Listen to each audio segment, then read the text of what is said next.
memuji, menyembah, dan menikmati hadirat Tuhan. Dan pernyataan kami di hadapan hadirat-Mu Tuhan bahwa sungguh kami telah merasakan keselamatan yang besar yang Kau sudah kerjakan di dalam hidup kami. Dan kami tidak bisa membalas pengorbanan Tuhan yang besar itu. Dan dengan demikian Tuhan, kami hanya bisa hidup di dalam pengorbanan itu, yaitu di dalam kemenangan yang telah dikerjakan oleh Tuhan di dalam kehidupan kami. Pagi hari ini Bapa di sorga, berkenanlah Engkau berbicara buat setiap pribadi lepas pribadi lewat pemberitaan firman Allah, sehingga kemenangan kami tidak digagalkan dengan cara iblis, dengan siasat iblis, dengan tipu daya iblis yang tentu tiap hari terus disodorkan dalam kehidupan kami. Tapi kami percaya bahwa lewat Injil, lewat firman, lewat apa yang Tuhan sampaikan kepada kami boleh lolos, kami boleh menang, kami boleh mengalami sesuatu yang Tuhan kerjakan di dalam kehidupan kami. Terima kasih Bapa di sorga, jam pemberitaan firman Tuhan pada kesempatan pagi hari ini kami serahkan ke dalam tangan-Mu. Biar Tuhan berbicara dari awal sampai akhir dan semuanya terjadi dalam kehendak Tuhan. Dalam nama Tuhan Yesus Kristus kami sudah berdoa dan kami sambut firman Tuhan. Amin. Silahkan duduk Bapak Ibu Saudara.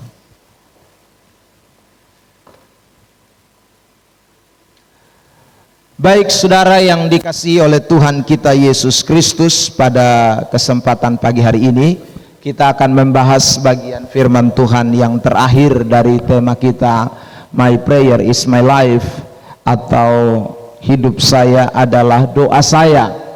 Hari ini kita memperhatikan bagian yang keempat.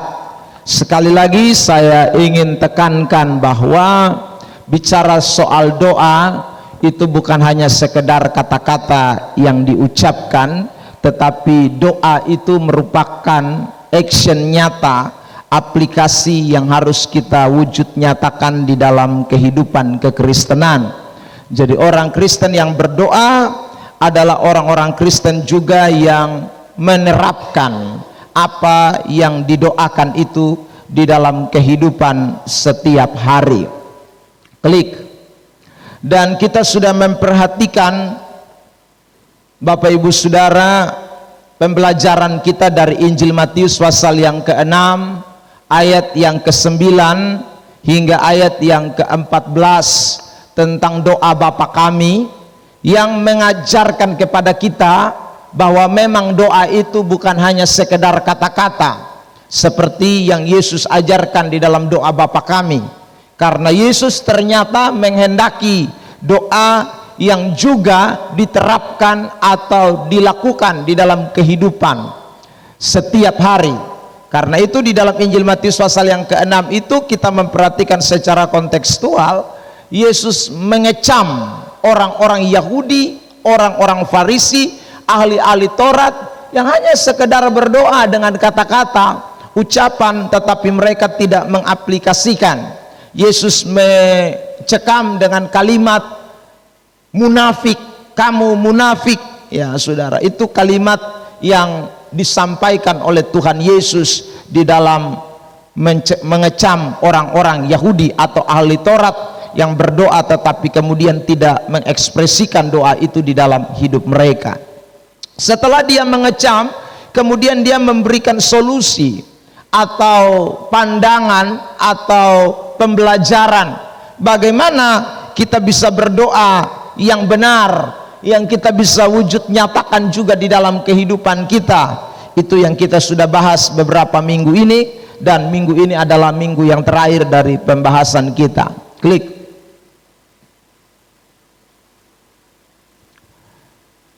Lanjut. Ya. Ada 4 hal yang kita bahas. Yang pertama adalah hidup yang memuliakan Tuhan. Lalu yang kedua adalah hidup dalam berkat Tuhan. Kita sudah lihat juga. Kemudian minggu lalu kita sudah memperhatikan hidup di dalam pengampunan. Dan hari ini kita akan belajar khusus ya tentang hidup di dalam kemenangan. Ini pembahasan kita pada kesempatan pagi hari ini, hidup di dalam kemenangan. Bapak Ibu Saudara yang diberkati Tuhan Yesus Kristus, ayat yang kita akan perhatikan adalah tentu bagian terakhir daripada pembacaan kita dari kontekstual Matius pasal yang ke-6 ayat 9 sampai ayat 13. Tampilkan ayat itu, ayat yang ke-13.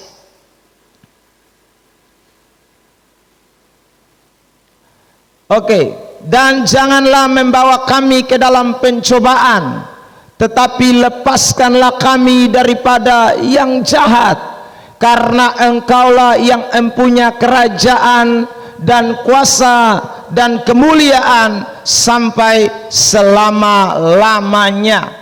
Jadi saudara yang diberkati Tuhan, Yesus mengatakan dengan jelas di dalam ayat ini bahwa jangan membawa kami ke dalam pencobaan, tetapi lepaskanlah kami daripada yang jahat.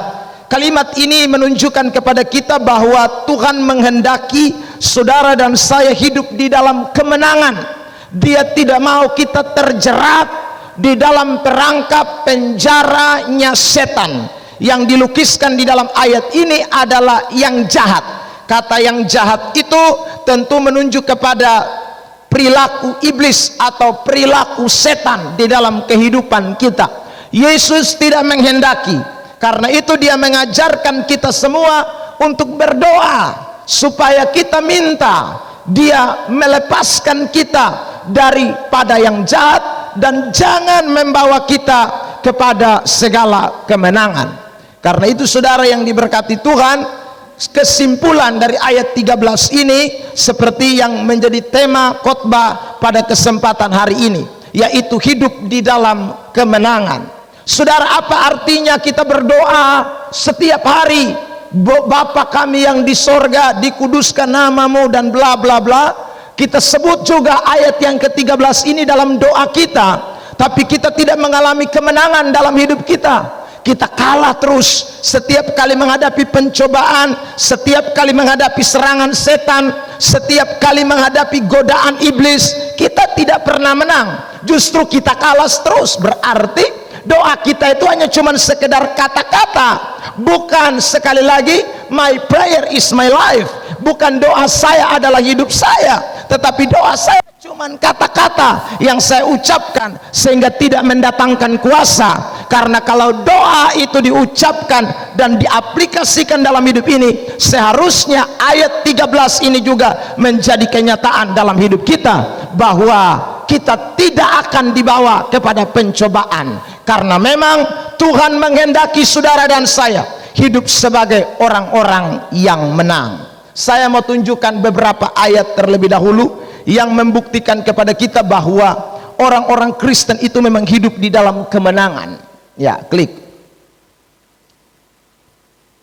Mari kita perhatikan, Bapak Ibu Saudara. Yang pertama saya sebut dengan kemenangan itu adalah identitas kita. Jadi orang Kristen itu memang tidak boleh kalah, harus menang. Itu identitas kita, sesuatu yang sudah melekat di dalam hidup kita sebagai orang percaya. Ayat Roma pasal 8 ayat yang ke-27, 37. Tetapi dalam semuanya itu kita lebih daripada orang-orang yang menang. Perhatikan di dalam ayat itu dikatakan dengan jelas bahwa kita ini lebih daripada orang-orang yang menang. Jadi saudara, otomatis kalau sudah dikatakan lebih dari orang yang menang, berarti kita ini adalah pemenang-pemenang. Karena itu sebagai pemenang-pemenang, kita tidak boleh kalah. Dan Alkitab memberitahukan kepada kita soal memang kita harus hidup di dalam kemenangan dan kita tidak boleh mengalami kekalahan. Kolose, klik, pasal yang kedua ayat 18. Janganlah kamu biarkan kemenanganmu digagalkan. Jadi Paulus menasehatkan kepada jemaat yang ada di Kolose supaya mereka hidup di dalam kemenangan. Jangan sampai kemenangan yang Tuhan Yesus sudah kerjakan itu digagalkan. Bahkan kalau kita memperhatikan kitab Wahyu pasal yang kedua, pasal yang ketiga, itu bicara banyak tentang hal menang kepada semua sidang jemaat yang Yohanes tujukan suratnya kepada mereka. Waktu dia tulis kepada jemaat yang ada di Efesus, di akhir daripada surat itu dia katakan, barang siapa menang. Ketika dia tulis kepada jemaat Smyrna, dia juga bilang, barang siapa menang. Ketika dia tulis kepada jemaat Tiatira, juga dia tulis, barang siapa menang. Itu kalimat yang terus menerus sampai jemaat Pergamus, Philadelphia, Laodikia, semuanya menerima berita yang sama. Pada ending daripada suratan mereka, selalu saja Rasul Yohanes mengatakan, barang siapa menang. Kenapa? Karena memang hidup di dalam kekristenan adalah hidup di dalam kemenangan. Dan orang-orang yang akan masuk kerajaan Allah pun adalah orang-orang yang menang. Terlihat dari ayat ini, kitab Wahyu pasal 21, klik ayat 7.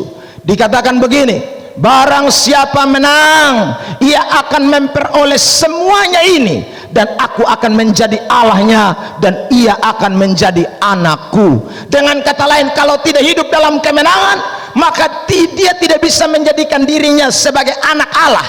Dengan kata lain, Allah tidak bisa jadi Allahnya, karena Allah yang kita sembah hanya mau menjadi Allah bagi anak-anak yang mengalami kemenangan, bukan mengalami kekalahan. Nah, karena itu orang-orang Kristen, anak-anak Tuhan, kita harus hidup di dalam kemenangan. Setiap hari lepas hari kita tidak boleh kalah. Nah, saudara, sekarang kita akan belajar begini. Kalau kita memperhatikan kata pencobaan di dalam Alkitab kita, klik, itu memiliki dua arti. Jadi kata pencobaan di dalam Alkitab itu tidak hanya satu arti, dua arti. Artinya yang pertama itu bisa diartikan sebagai ujian. Jadi katanya sama, peirasmos, tetapi kata peirasmos itu tidak hanya berarti pencobaan, tetapi juga bisa berarti ujian. Ya, pencobaan yang namanya ujian. Lalu yang kedua, arti yang kedua adalah godaan atau pencobaan. Jadi saudara, kalau kita temukan di dalam Alkitab ada kata pencobaan, kita harus teliti melihatnya. Ini pencobaan yang mana? Yang ujian atau yang godaan? Sebab ujian dengan godaan beda actionnya. Sekarang kita lihat dulu soal kata peirasmos dalam bentuk kata ujian. Saudara yang diberkati Tuhan, klik. Misalnya dalam Yakobus pasal 1 ayat 2, itu juga dipakai kata peirasmos, tapi peirasmos di sana berarti ujian. Lihat, saya bacakan.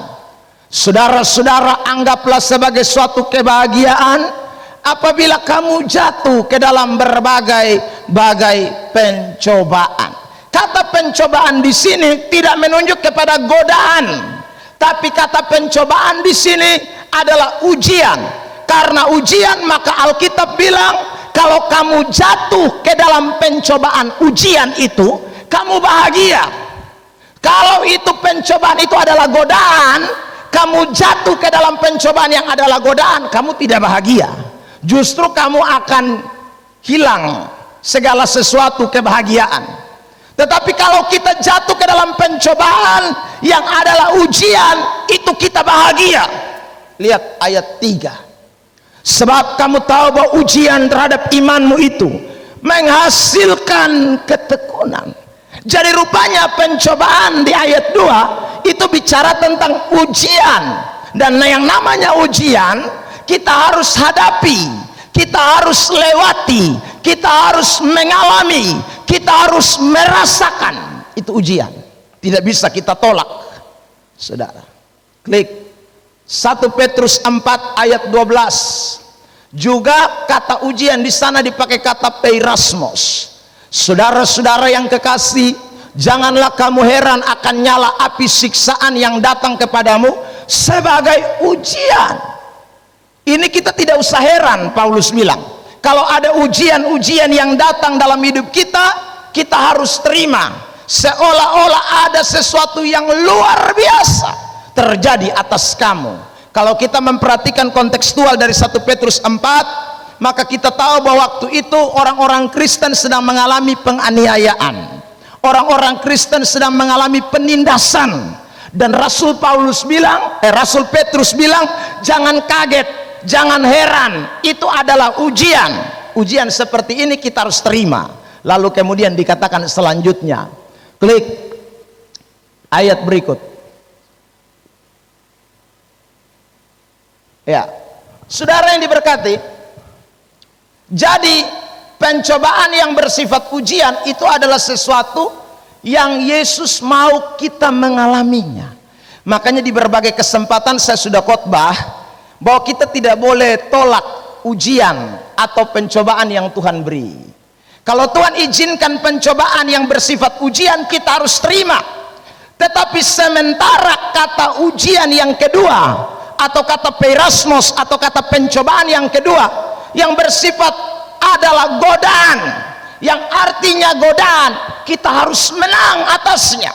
Kita tidak boleh menyerah, kita tidak boleh kemudian tenggelam, kita tidak boleh kemudian pasrah terhadap itu. Makanya Yesus mengajarkan kepada kita doa yang berikut ini, Matius 6 ayat 13. Klik Matius 6 ayat yang ke-13 tadi. Ya. Oke. Dan janganlah membawa kami ke dalam pencobaan, tapi lepaskanlah kami daripada yang jahat. Jadi saudara, untuk pencobaan yang jenis kedua, yang adalah godaan, Tuhan Yesus ajarkan supaya berdoa supaya lepas dari godaan, supaya jangan sampai dibawa kepada godaan. Jadi saudara, ini berat untuk kita hadapi dalam hidup kekristenan, karena justru banyak orang gagal bukan dari ujian, tapi gagal karena godaan. Ada banyak orang bisa lolos ujian, tapi tidak lolos godaan. Makanya Yesus ajarkan kepada kita untuk bisa menang terhadap godaan, doa. Berdoalah supaya kamu jangan jatuh ke dalam pencobaan. Berdoalah supaya kita jangan jatuh ke dalam jerat iblis. Berdoalah supaya kita jangan terperangkap dalam penjara setan itu. Itu yang Yesus ajarkan kepada kita. Kembali ke awal, makanya saya sebut bagaimana kita bisa menang. Kembali ke awal, ya. Bagaimana kita bisa menang, saudara yang diberkati? Hanya kita bisa menang kalau kita melewatinya dengan doa. Makanya setiap hari kalau kita berdoa, jangan lupa berdoalah supaya jangan bawa kita ke dalam pencobaan. Pencobaan yang dimaksud sekali lagi adalah godaan setan. Saudara, godaan setan itu bisa berupa apa? Satu, bisa berupa keinginan dunia.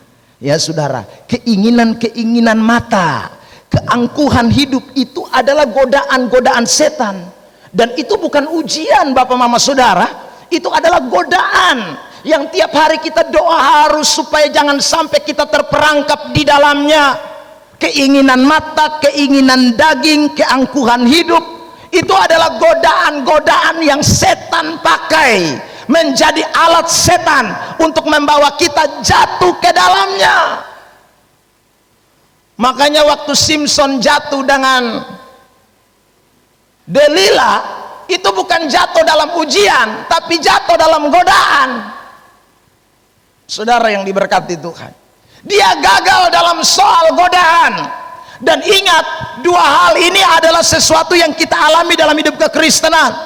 Ada kala kita mengalami ujian, tapi ada kala kita mengalami yang namanya godaan. Lihat Yusuf toh, saudara, dia alami ujian dari mana? Dari saudara-saudara yang memfitnah dia, kesmaso dia di dalam sumur. Itu ujian nama Tuhan izinkan. Tapi godaan juga datang lewat istri Potifar. Itu godaan, saudara. Jadi ujian itu kita enak alami, kita rasakan, tapi godaan itu berbahaya. Saudara yang diberkati Tuhan, godaan itu berbahaya, karena godaan pasti akan membawa orang terperangkap dalam jerat setan. Godaan akan membuat orang jatuh di dalam tangan penguasaan setan. Waktu Naaman sembuh, saudara, Naaman tawarkan sejumlah duit kepada Elia hambanya, tapi Elia tidak mau, saudara. Elia tahu ini godaan, ya. Tapi Gehazi tidak tahu itu godaan, hamba dari Elia. Makanya waktu Naaman berangkat, dia kejar Naaman supaya dia dapat doi dari Naaman, kan, saudara. Begitu dia dapat doi, dia masuk dalam perangkap setan. Dia mulai terperangkap dalam kebohongan, terperangkap dalam sesuatu yang tidak menyenangkan. Masih banyak contoh lain, Adam dan Hawa, saudara. Waktu mereka ada di Taman Eden, mereka bukan jatuh karena ujian, tapi karena godaan. Mereka tidak jatuh karena ujian, tapi karena godaan. Makanya saudara, Yesus ajarkan, kalau berdoa ingat Matius 6 ayat 13, jangan bawa kami ke dalam pencobaan. Isi dari pencobaan itu banyak. Kalau saudara di kantor, maka bisa saja itu adalah soal uang, itu bisa saja soal wanita, itu bisa saja soal pria. Di pelayanan pun demikian, bisa saja itu soal uang, bisa saja itu soal harta, bisa saja itu soal kedudukan, saudara, jabatan. Dalam lingkungan hidup setiap hari itu juga sama. Makanya setiap hari kita harus berdoa ayat 13 itu, jangan bawa saya ke dalam pencobaan, yang adalah godaan. Sebab kita tidak bisa mampu, kita lemah. Kalau kita sampai terperangkap ke dalam godaan, selesai. Makanya Yesus pernah ingatkan kepada murid-murid sebelum Yesus ditangkap dalam doa di Taman Getsemani. Klik Matius pasal 26 ayat 41. Lihat. Berjaga-jagalah dan berdoalah supaya kamu jangan jatuh ke dalam pencobaan. Kata pencobaan di sana punya arti godaan, bukan ujian. Roh memang penurut, tetapi dagingmu lemah. Daging lemah. Makanya tiap hari doalah supaya kita jangan jatuh ke dalam pencobaan.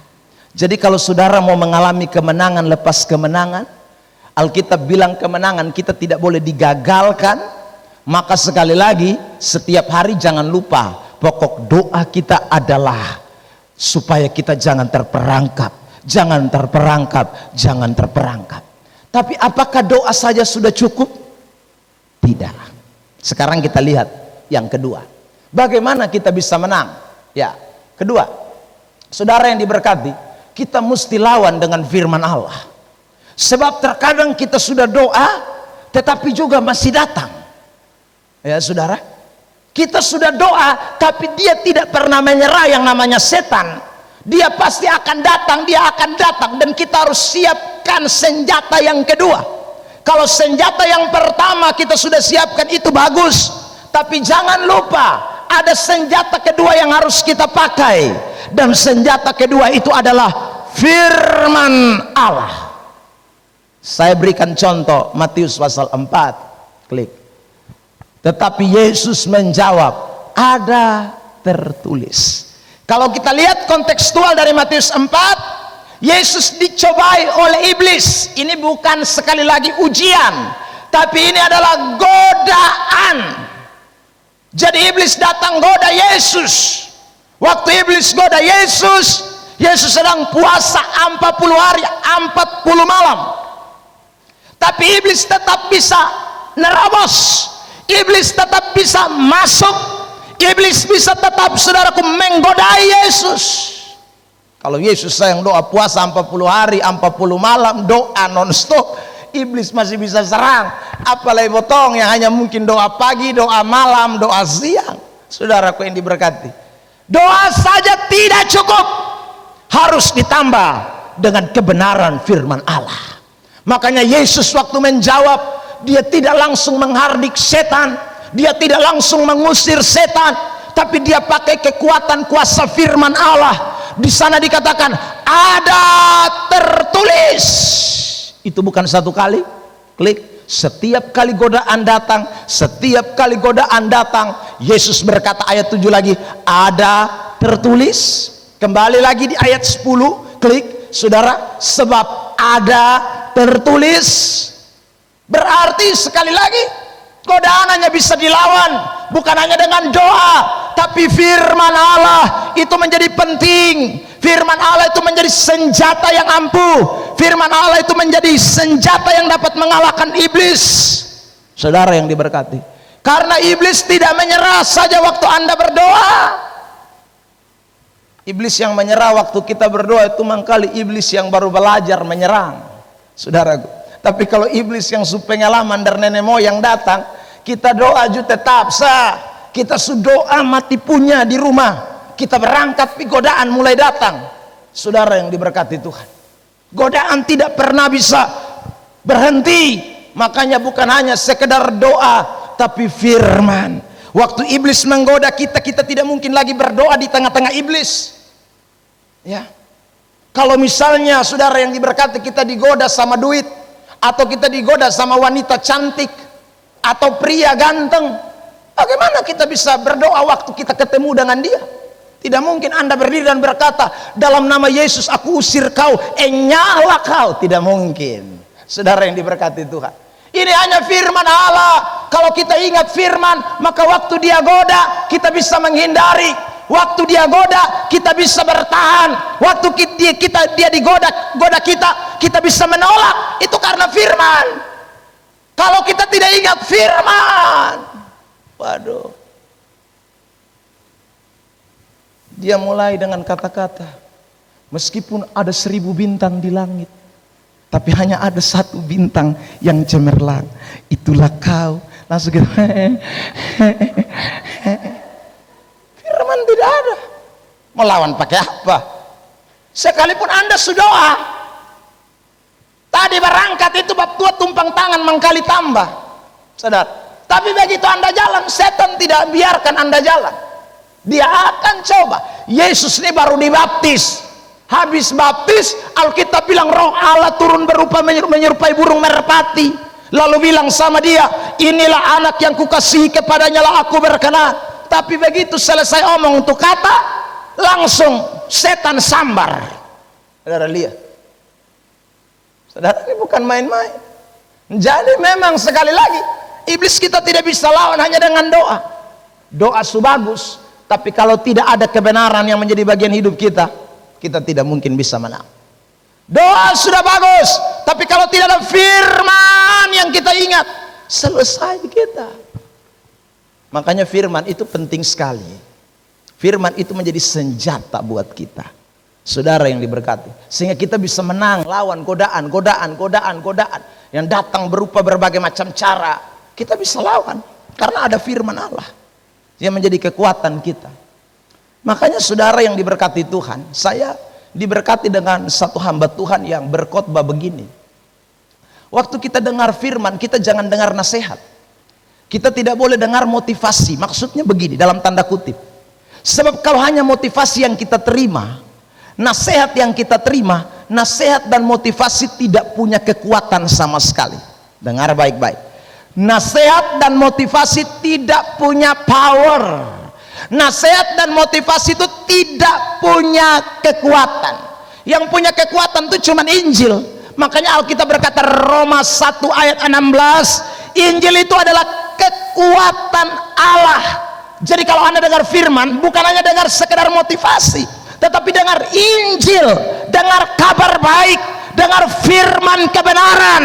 Itu yang kita mesti dengar. Karena firman itu kalau kita simpan, dia kekuatan Allah. Makanya di bagian lain Mazmur 119 ayat 9, 10 dan ayat 11, saudara yang diberkati Tuhan, di sana dikatakan kan jelas, dengan apakah seorang muda bisa mempertahankan kelakuannya bersih selain menjaganya sesuai dengan firman Allah. Dikatakan di dalam ayat yang ke-11, di dalam hatiku aku menyimpan janji-janjimu supaya aku tidak berdosa terhadap engkau.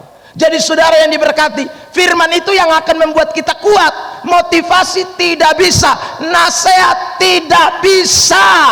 Yang bisa membuat kita kuat firman Tuhan.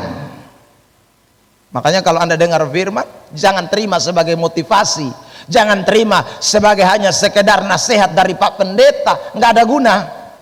Dengarlah kekuatan firman Allah, maka Anda akan menang.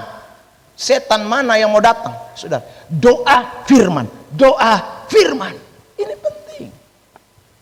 Saudara yang diberkati Tuhan, pasti kita akan mengalami kemenangan. Yang ketiga, tapi tidak cukup hanya firman.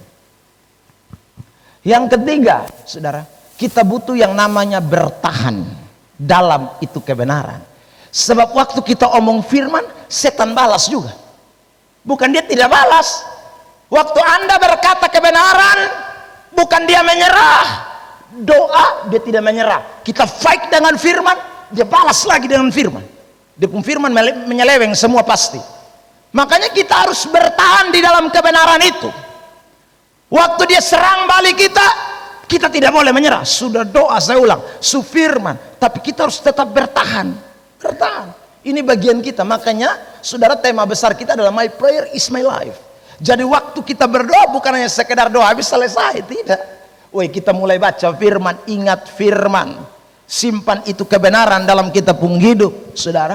Tapi ketiga, kita mesti bertahan dengan itu kebenaran. Karena iblis itu berusaha memutarbalikkan fakta kebenaran. Dia macam bikin kita kayak dadu tuh, dia over kiri, over kanan. Sebentar, saudaraku, yang tiga dia bisa bikin jadi dua, yang dua dia bikin jadi satu.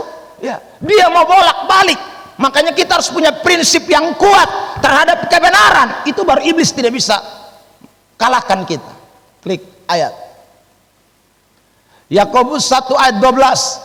Berbahagialah orang yang bertahan dalam pencobaan.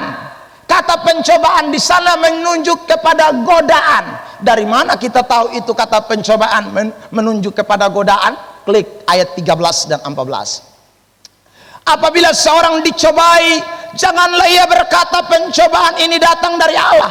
Allah tidak pernah goda orang. Tidak pernah. Allah tidak pernah goda kita. Tidak pernah. Sebab Allah tidak dapat digoda oleh yang jahat, dan ia sendiri tidak menggoda. Saya pakai itu. Siapapun, dia tidak bisa. Dia tidak bisa digoda oleh si jahat. Buktinya tadi Matius 4. Dia setan kalah kan, saudara. Waktu setan goda dia dengan berbagai macam cara, dia kalah setan. Saudaraku yang diberkati. Karena memang Allah tidak bisa digoda. Ya. Tapi manusia beda. Manusia itu digoda.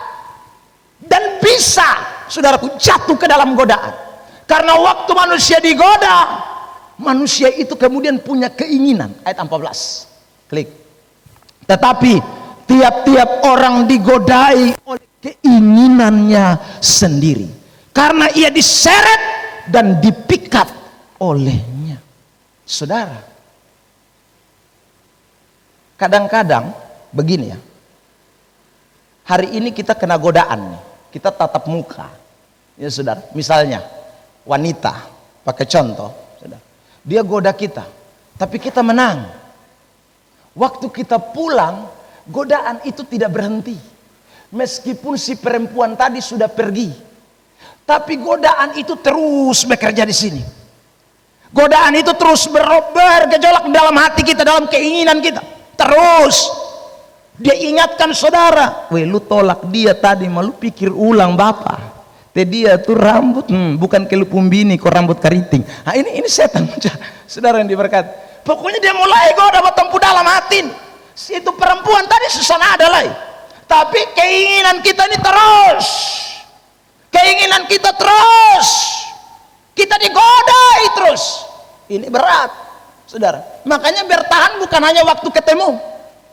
Tapi waktu kembali pun godaan itu datang, mesti tetap bertahan, mesti tetap lawan, mesti tetap tidak boleh menyerah. Saudara yang diberkati Tuhan, orang yang biasa suka lihat-lihat gambar porno, saudara, menurut survei, dong itu yang banyak lakukan pemerkosaan. Dong yang banyak melakukan pemerkosaan. Kenapa? Karena habis lihat tutup, tapi ini barang tak putar terus. Otak main jalan terus, saudara. Keinginan mulai membuahi, akhirnya jatuh. Makanya orang Kristen ingat baik-baik, mesti bertahan. Kalau tidak bertahan, tidak bisa. Karena godaan itu ternyata bukan bekerja dari luar saja, Tapi waktu dia kerja dari luar, ada sinyal dari diri kita yang tangkap. Sinyal itu namanya keinginan, kecuali tidak normal. Sinyal itu adalah keinginan. Keinginan mulai memproses lebih dalam lagi. Akhirnya ayat 15 bilang, klik. Dan apabila keinginan telah dibuahi, lihat ya, apabila keinginan telah dibuahi, melahirkan dosa. Dan apabila dosa itu sudah matang, melahirkan maut. Makanya kita tidak boleh main-main, kita mesti bertahan dalam kebenaran, di mana saja, kapan saja, waktu apa saja. Kebenaran itu harus terus kita pertahankan dalam hidup kita. Kita pertahankan dalam hidup kita. Kita tidak boleh buka kesempatan, peluang. Sebab kalau keinginan kita dibuahi, pasti akan melahirkan dosa. Saudara, saya tadi baru kasih contoh satu jenis. Ada banyak jenis kan, saudaraku. Tawaran, godaan setan itu banyak jenis. Yang penting adalah kita tidak boleh biarkan keinginan itu membuahi. Kita harus bertahan dalam kebenaran, sekalipun itu menggoda dengan sangat. Makanya Kejadian pasal 3, waktu kita lihat, Kejadian pasal 4, waktu kita lihat saudara Kain bisa bunuh Habel, itu kan modelnya begitu, saudara. Kebencian itu sudah muncul, saudara, tapi kebencian itu sebenarnya masih bisa ditangani. Karena Alkitab bilang, saudaraku, Tuhan Allah peringatkan kepada Adam, Kain, dosa sudah mengintip di depan pintu hatimu, hendaklah engkau berkuasa atasnya, saudara. Tapi ternyata Kain tidak respon dengan suara Tuhan. Dia tidak terima itu kebenaran, dia tidak pertahankan itu kebenaran. Dia lebih ikuti keinginannya yang terus melonjak dalam dirinya. Dia terus mengikuti keinginannya, bunuh Habel. Dia menghalangi berkatmu. Ini saya tambah kata-kata. Pasti itu yang bekerja dalam dia punya imajinasi, dia punya pikiran. Akhirnya keinginan itu dibuahi. Akibat dibuahi, lahirlah dosa. Saudara yang diberkati Tuhan, makanya ingat, orang Kristen harus bertahan di dalam kebenaran. Sudah dengar firman, pakai firman, sudah doa, tapi mesti tetap mempertahankan kebenaran. Arti mempertahankan itu sekali lagi berarti ujian yang namanya pencobaan yang namanya godaan, peirasmos itu datangnya tidak satu kali, tapi dia main terus, saudara. Dia terus datang menghantui kita. Karena itu kita harus bertahan di dalam pencobaan. Klik ayat contoh. Yang keempat, selain kita harus bertahan, di situ juga dikatakan yang keempat, nanti kita baca ayat, harus berjaga-jaga. Ya. Kita harus berjaga-jaga. Doa sudah, firman sudah, bertahan sudah, tapi mesti jaga, saudara. Berjaga-jaga. Beberapa ayat tampil. 1 Petrus terlebih dahulu 5 ayat 8. Sadarlah dan berjaga-jagalah lawanmu si iblis. Ya saudaraku, berjaga-jagalah, sebab lawan kita itu iblis berjalan keliling seperti singa yang mengaum-ngaum dan mencari orang yang dapat ditelannya. Jaga-jaga. Kalimat ini penting, saudara. Bertahan sudah, tapi mesti berjaga-jaga. Klik, lanjut. Ayat 41 dari Matius 26 juga sama. Yesus katakan, berjaga-jagalah. Bukan hanya sekedar berdoa, berjaga-jagalah supaya kamu jangan jatuh ke dalam pencobaan. Roh memang penurut, tetapi daging ini lemah. Jadi mesti jaga-jaga. Menarik sekali kata berjaga-jaga di dalam ayat-ayat yang tadi saya kutip. Saudara, kata berjaga-jaga ini bisa kita artikan sebagai sebuah sinyal, peringatan. Saudara, sama seperti mercusuar yang ada di pinggir pelabuhan atau saudaraku dekat pelabuhan. Ada mercusuar yang berjaga-jaga siang malam, memberikan peringatan, warning kepada kapal yang mendekat. Ya, saudara yang diberkati Tuhan, Sebab kalau kita tidak lihat sinyal itu, kita tidak lihat mercusuar itu, kita bisa bertabrak. Saudara, ada dua kapal berlayar di tengah lautan. Yang satu, saudaraku, waktu dia dekat dengan kapal yang satu, dia anggap kapal yang satu itu, dia kemudian calling dengan keras. Dia bilang begini, kapal yang di depan segera menyingkir karena saya menuju ke sana. Lalu balasan juga dari kapal yang sebelah bilang begini, kamu menyingkir sebab saya tidak mau menyingkir. Yang sana lagi kaptennya bilang, woi kamu yang menyingkir. Saudara, jadi saudara yang sana bilang menyingkir, yang sini bilang menyingkir. Dua batabrak, pokoknya batabrak kata-kata terus. Akhirnya saudara yang diberkati, kapal semakin dekat. Begitu yang pertama itu dekat, saudaraku, dia kaget sekali. Kenapa?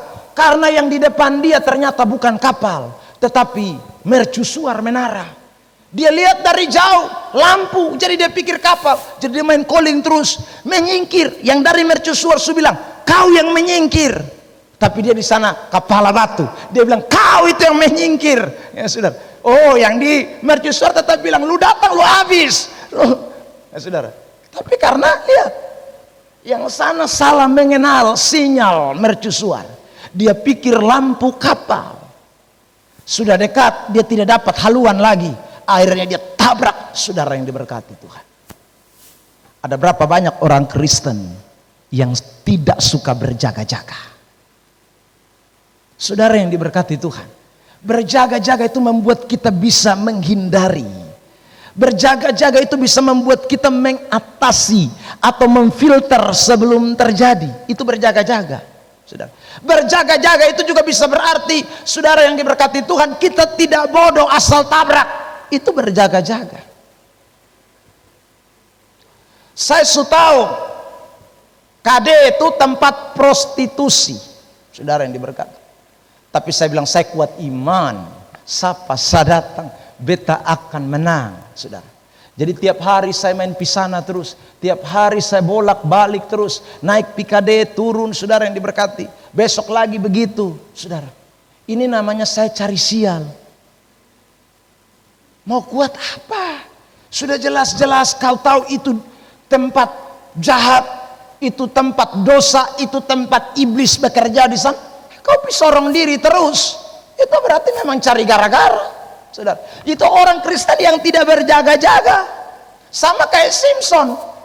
Saudara yang diberkati Tuhan, dia sudah tahu Delila ini berat. Ya kan? Super naika dia, tapi dia menang. Tapi karena godaan datang, dia sana peduli dengan godaan. Dia pikir dia kuat iman. Dia pikir kau pertama sampai suka skala, lu mau coba beta, ulang lagi beta hajar san lu. Akibat apa? Mati bodoh-bodoh tuh. Saudara yang diberkati. Itu karena tidak berjaga-jaga. Makanya kitab Amsal berkata, pasal 22 saya tidak salah. Di sana dikatakan begini, saudara, kalau engkau melihat malapetaka, menghindarlah. Jangan terobos. Saudaraku yang diberkati, kalau lihat bahaya jangan tabrak sah. Itu namanya berjaga-jaga. Ini sama kayak Adam dan Hawa di Taman Eden, tidak berjaga-jaga. Lihat, klik. Oh sorry, itu ayat saya kutip di kelima pasti. Sabar, saudara yang diberkati. Kejadian pasal 3, ya. Itu karena tidak berjaga-jaga. Akhirnya dihantam. Iblis omong, dia balas omong. Iblis omong, dia balas omong. Terakhir dia kalah buang. Ya saudara, hari ini kita belajar dari ini firman Allah. Marilah tiap hari berjaga-jaga. Ada sinyal-sinyal yang Tuhan sudah beri. Lihat itu sinyal sebagai mercusuar. Wih, beta harus menghindar. Beta jangan cari gara-gara. Ini satu setan. Saudara yang diberkati, ini iblis. Kalau berani berarti saya masuk dalam perangkapnya, habis saya. Tuhan suka kasih peringatan, Tuhan suka kasih warning, tapi saya malas tahu. Itu sekali lagi artinya saya sendiri yang cari gara-gara. Nah, itu orang yang tidak berjaga-jaga. Kelima, saudara, orang yang kembali berjaga, orang yang saudaraku bisa menang adalah mereka yang melawan dengan iman yang teguh. Ini yang terakhir. Melawan dengan iman yang teguh. Iman yang teguh itu jangan lupa awalnya adalah berjaga-jaga, lalu kemudian firman, lalu kemudian berdoa. Ini satu paket. Jadi iman itu tidak berdiri sendiri, saudara yang diberkati Tuhan. Kita sudah berdoa, kita sudah pakai firman, kita sudah berjaga-jaga, kita sudah bertahan. Tetapi setan ini sekali lagi, datang lagi. Wahyu 12 ayat 12 kan bilang, dia turun dengan geramnya yang sangat dahsyat. Dia tidak mau menyerah sampai kapan waktunya akan tiba. Sampai kapan dia akan dipenjarakan oleh Tuhan Allah. Waktu Tuhan Yesus datang kembali yang kedua kali. Sebelum itu, dia tidak menyerah. Dia main datang terus. Botong su doa, botong su pakai firman, botong su bertahan. Saudaraku berjaga-jaga, tetap saja dia terus, dia tidak pernah menyerah. Makanya bagian yang terakhir saya tutup dengan lawan dengan iman yang teguh. Lihat ayat ini, saudara, 1 Petrus 5 ayat 9. Lawanlah dia dengan iman yang teguh, sebab kamu tahu bahwa semua saudaramu di seluruh dunia menanggung penderitaan yang sama. Ayat yang ke-8 tadi, di sana dikatakan bahwa waspadalah karena sadarlah dan berjaga-jagalah, iblis itu lawan kita berjalan keliling. Lalu ayat 9 bilang, lawan dia iblis itu dengan iman. Kenapa? Karena seluruh dunia, bukan hanya kita di Kupang, bukan hanya kita di Bolok, seluruh dunia menanggung sama. Setan pun pekerjaan, setan pun cara kerja, setan pun lawan, itu di mana-mana sama. Makanya yang kita harus lakukan adalah lawan dia dengan iman yang teguh, iman yang tidak boleh bergeser. Saudara yang diberkati Tuhan, iman yang tidak boleh bergeser ini menyangkut 4 hal yang tadi saya sudah bahas panjang lebar. Makanya saya taruh di terakhir. Artinya begini, orang yang beriman teguh itu berdoa terus. Orang yang beriman teguh itu hidup di dalam kebenaran terus. Orang yang hidupnya, saudaraku, di dalam iman yang teguh itu dia punya pertahanan di dalam kebenaran itu memang secara konsisten, tidak berhenti.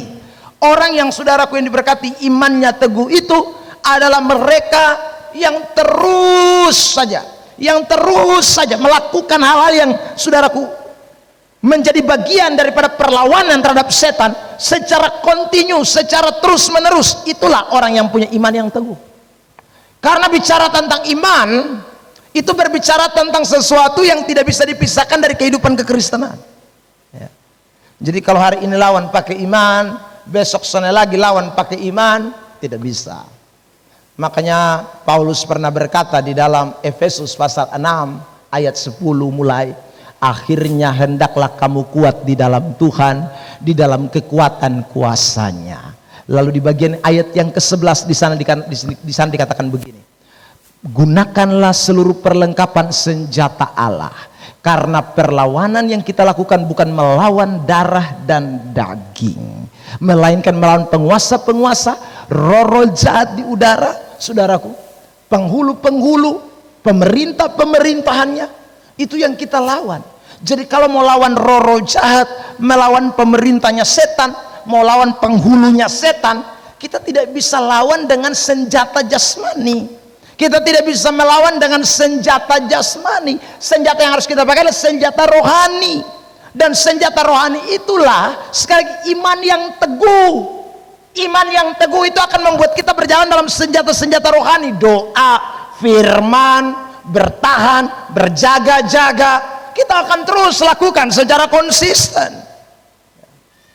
Sebab kalau kita sudah memasukkan senjata duniawi, doa tidak berperan lagi, saudara. Yang berperan apa? Mulai senjata duniawi yang berperan, keinginan kita yang berperan, cara kita yang berperan, pengalaman kita yang berperan. Beberapa hari yang lalu saya pelayanan di satu persekutuan doa, lalu ada seorang ibu bersaksi. Dia bilang begini, saudara, saya pun sakit nih, ini orang buat ya. Saya doa dari satu hamba Tuhan, hamba Tuhan lain tidak sembuh-sembuh. Tapi kemudian saya tahu bahwa yang buat itu ada seorang anak kecil. Dia masuk ke dalam rumah kami. Lalu setiap kali dia masuk, dia tulis pakai kapur. Dia tulis pakai kapur, saudara. Akhirnya saya tahu bahwa dia yang buat kami. Lalu ibu ini bilang begini, saya tangkap itu anak. Lalu saya bilang, lu yang suanggi beta toh, makanya beta son sembuh-sembuh. Lalu kemudian itu anak bilang, mama beta son suanggi. Lu mengaku. Karena dia paksa-paksa ini anak bilang, iya. Lalu ini anak pulang saudaraku, dia lapor dia pun bapak. Dia pun bapak lapor PRT. Dan apa yang terjadi? Ibu ini kemudian membayar 2 juta rupiah. Tambah lagi kambing karena menjelekkan nama orang lain. Fitnah orang, lu dasar apa? Bilang beta suanggi. Saudara yang diberkati itu. Lu dasar apa bilang bepu anak bawa kapur tulis-tulis di luar rumah. Lalu dia suanggi. Dasar apa? Mau pakai klaim pakai apa? Hukum mana yang melindungi model kayak begini? Botong karena bodoh. Saudara yang diberkati. Karena ingat, setan tidak bisa dilawan dengan darah dan daging. Justru kalau lawan dengan darah dan daging, kita tambah bocor banyak. Lu pun uang 2 juta sebenarnya lu masih bisa bikin apa-apa. Lu kasih perdeo di anak-anak bodoh.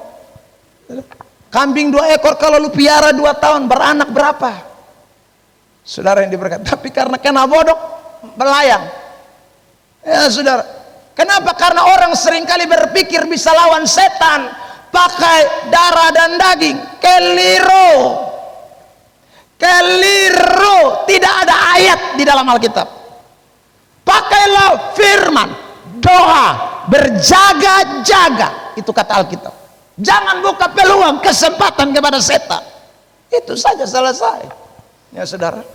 Sebenarnya gampang, tapi kita yang bikin rumit kan. Mau lawan setan pakai model apa? Saudara yang diberkati Tuhan. Justru kita yang bisa kena KUHP. Kita bisa kena pidana. Gara-gara kita menuduh orang lain, kita menuding orang lain dengan kedangkalan, saudaraku, pengertian kita. Makanya hari ini saya mau sampaikan buat kita, pakai iman yang teguh. Datang gereja itu iman kita dikuatkan. Pulang pakai itu iman. Jangan iman kita buang, saudaraku. Iman kita tinggalkan, akhirnya kita sudah tidak pakai doa, kita sudah tidak pakai firman, kita tidak waspada dan berjaga-jaga, kita tidak bertahan.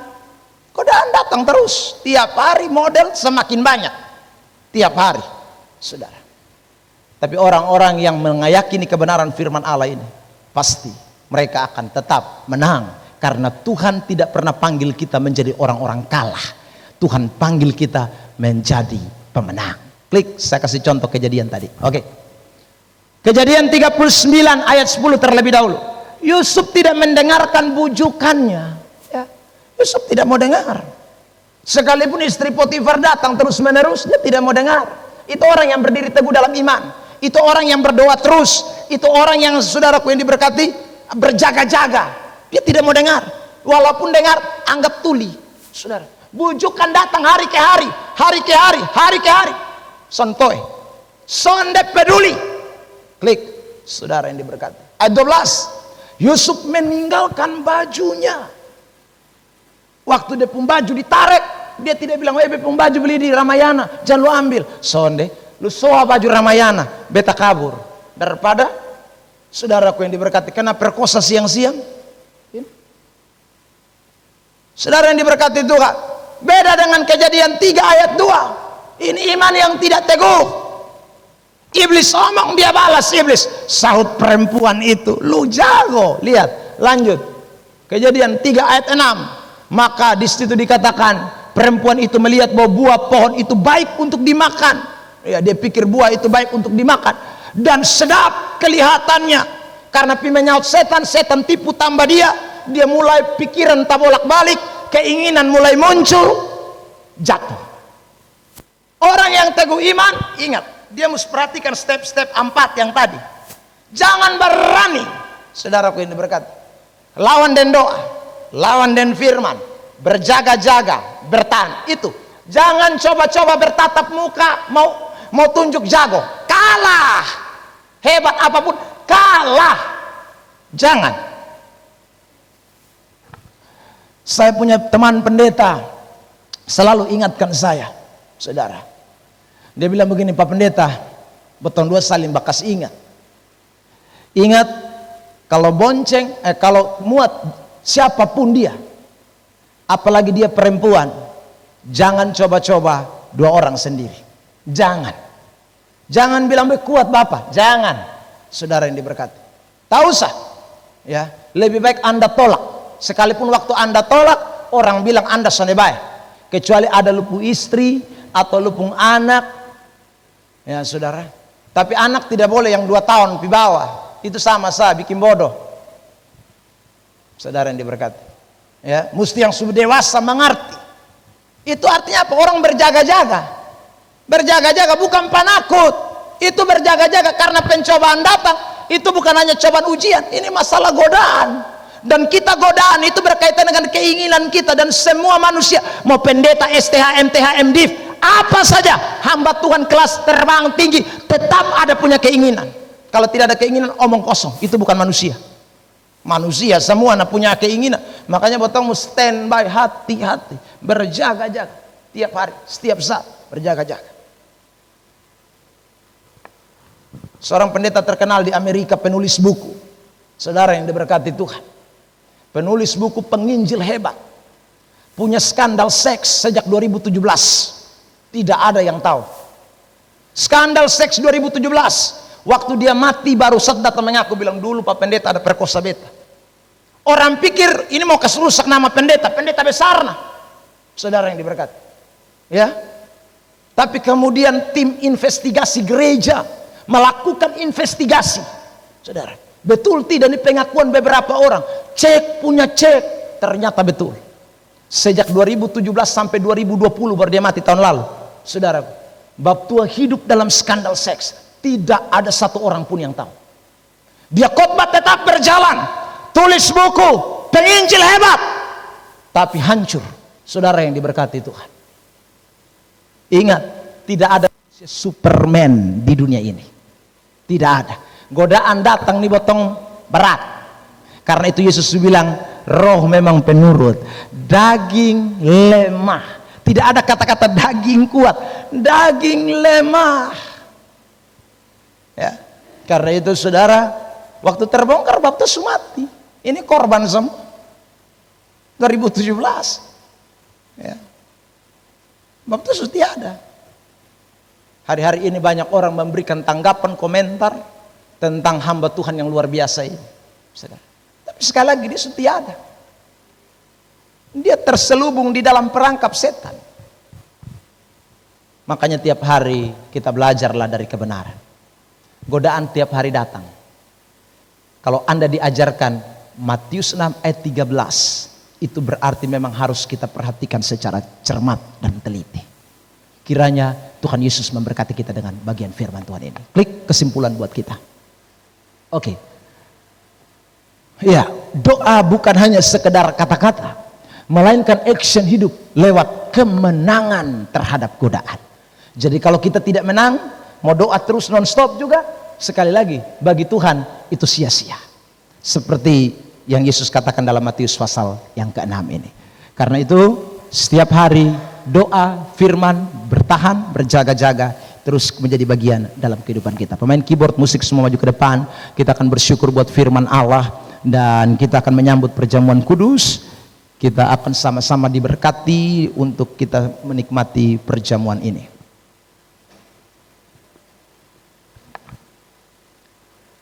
Bukan dengan barang fana kau telah menebus dosaku.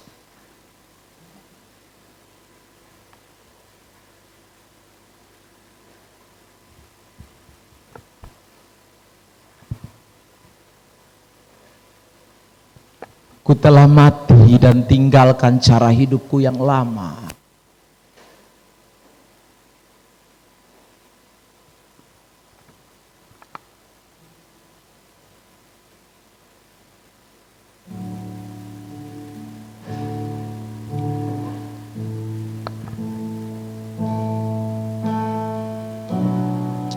Haleluya, haleluya Yesus.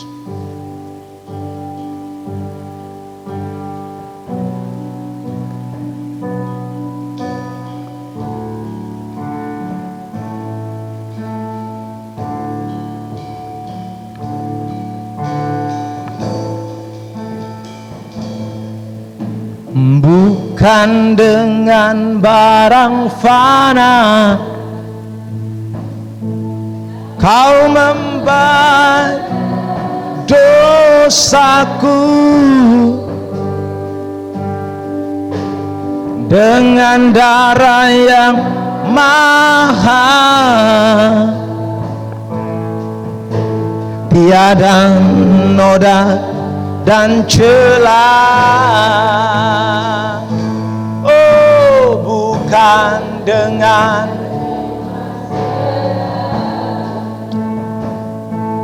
Kau menebus diriku oleh segenap kasih dan pengorbananmu.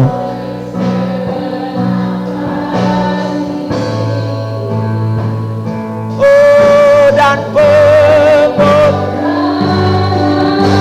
ku telah mati dan tinggalkan Jesus, dan tinggalkan cara hidupku yang lama.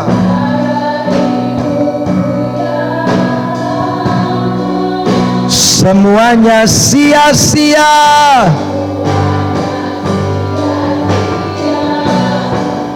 dan tak berarti lagi. Hidup ini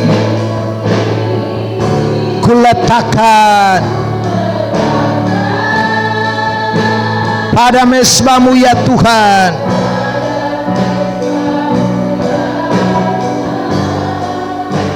Jadilah padaku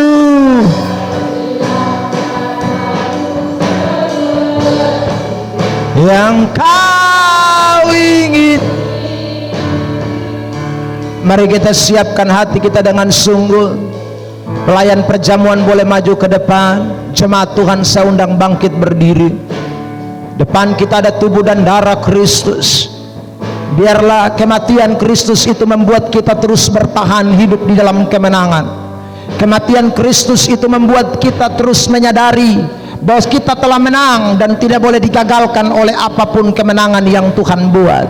Mari hidup dalam doa firman dan berjaga-jaga bertahan terus, teguh dalam iman, seperti yang firman Tuhan sudah katakan buat kita. Naikkan pujian ini sekali lagi. Haleluya. Bukan dengan barang fana, bukan dengan barang fana Kau membayar dosaku, dengan darah yang mahal, dengan darah yang mahal,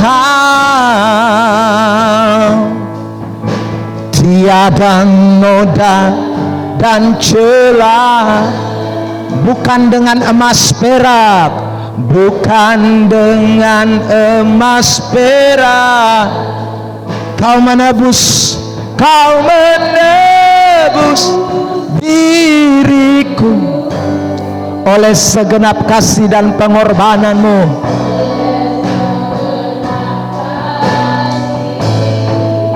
Haleluya, haleluya. Dan pengorban, ku telah mati dan tinggalkan